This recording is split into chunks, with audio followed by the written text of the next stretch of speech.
बोलो सियापति रामचंद्र जी की जय। रघुपति कर चंदेसु अब सुनु जननी धरि धीर। अस कहि कपि गद गद भयउ भरे बिलोचन नीर। हे माता, अब धीरज धरकर श्री रघुनाथ जी का संदेश सुनिए। ऐसा कहकर हनुमान जी प्रेम से गदगद हो गए। उनके नेत्रों में जल भर आया।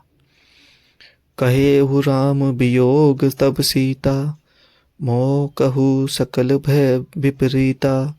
नव तरु किसले मनुहु कृसानु, काल निशा सम निशि शशि भानु। हनुमान जी बोले, श्री रामचंद्र जी ने कहा है कि हे सीते, तुम्हारे वियोग में मेरे लिए सभी पदार्थ प्रतिकूल हो गए हैं। वृक्षों के नए नए कोमल पत्ते मानो अग्नि के समान, रात्रि काल रात्रि के समान, चंद्रमा सूर्य के समान। कुबले विपिन कुंत बन सरीसा, बारिद तपत तेल जनु बरीसा। जे हित कर रहे करत ते पीरा, उरग श्वास सम चित्र बित्र त्रिबित समीरा।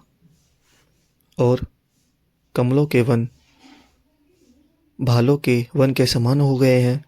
मेघ मानो खोलता हुआ तेल बरसाते हैं। जो हित करने वाले थे वे ही अब पीड़ा देने वाले हैं। त्रिवित शीतल मंद सुगंध वायु सांप के श्वास के समान झेरीला और गर्म हो गया है। कहेहु ते कछु दुख गति होई, हाहि कहो ये जान न कोई। तत्व प्रेम कर मम अरु तोरा, जानत प्रिय एकु ममु मनु मोरा। मन का दुख कह डालने से भी कुछ घट जाता है, पर कहूँ किससे, यह दुख कोई जानता नहीं। हे प्रिय, मेरे और तेरे प्रेम का तत्व एक मेरा मन ही जानता है। सो मनु सदा रहत तो ही पाही, जानू प्रीति रसु एत नहीं माई। प्रभु संदेशु सुनत बेदेई, मगन प्रेम तन सुधि नहीं तेई। और वह मन सदा तेरे ही पास रहता है।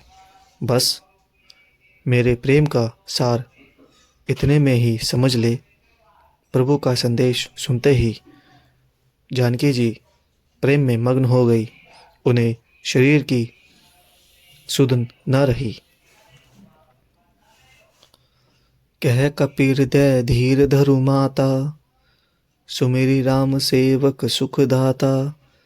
उर आनहु रघुपति प्रभुताई, सुनि मम बचन तजहु कदराई। हनुमान जी ने कहा, हे माता, हृदय में धैर्य धारण रखो और सेवकों को सुख देने वाले श्री राम जी का स्मरण करो। श्री राम जी प्रभुता को हृदय में लाओ और मेरे वचन सुनकर कायरता छोड़ दो। आगे कल पढ़ेंगे। बोलो सियापति रामचंद्र जी की जय।